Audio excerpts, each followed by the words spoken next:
Hello and welcome to the second installment of the Novi Weekly Workflow. I'm Scott Iceton and thanks for joining me. So a really cool aspect of mega deals, as they're being announced, there's also a back end where they're carving off non-core assets to finance the deal. Last time we talked about Oxy and Crown Quest. Today we're going to be talking about Chevron trying to finance some of their Hess acquisition. So they have announced that the East Texas assets are non-core and up for sale. Let's take a look at who might be buyers.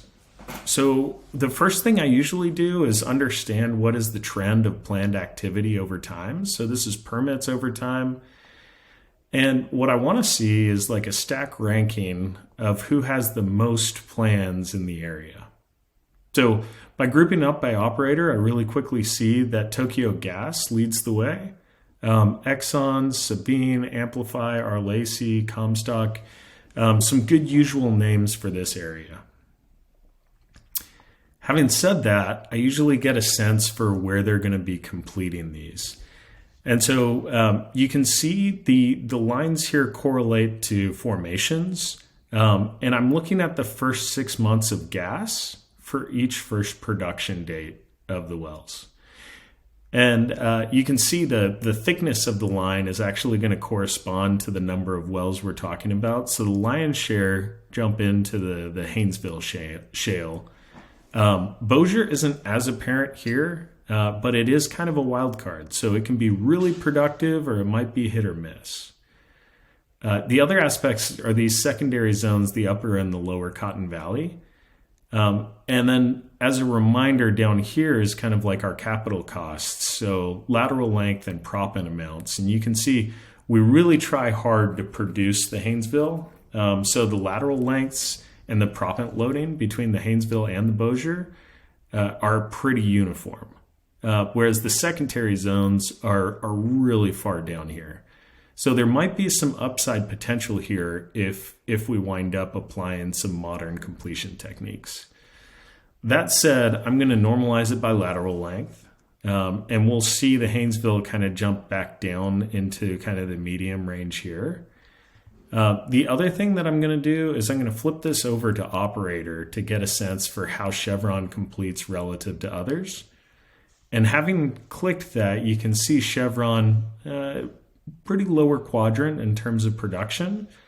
And then also too, with lateral length and proppant amount, they are in the lowest quartile. So this could be a great upside potential conversation where, we're getting a decent amount of production, but just imagine, actually using modern completions. So having said that, let's jump into the new section for us. So this is well spacing, and it's something that we calculate on each and every well dynamically as they come on. Right now I'm looking at closest well. So this is the distance to the closest well, and we'll do a more in-depth one of these soon. But the thing to know here is when I'm thinking about buyers, the top of this chart, so the widest spaced, tends to be the people that are developing out the area the least. The lowest means that they're drilling wells a lot closer together. So think pads as opposed to single wells. So if I were to lasso this type of area right here, you'll instantly see that all of these are pad drills. And the names up here, Comstock, Arlacy, Sabine, TG, these are all names that tended to be up at the tops of our charts previously.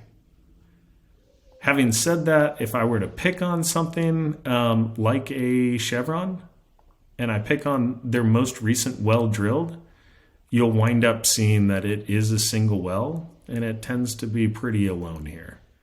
So again, they're drilling to hold instead of drilling to develop, and I think that's a key takeaway. It shows that they might be receptive to a deal. So even though this one's announced, I have seen people do this workflow to identify potential acquisitions in their basins.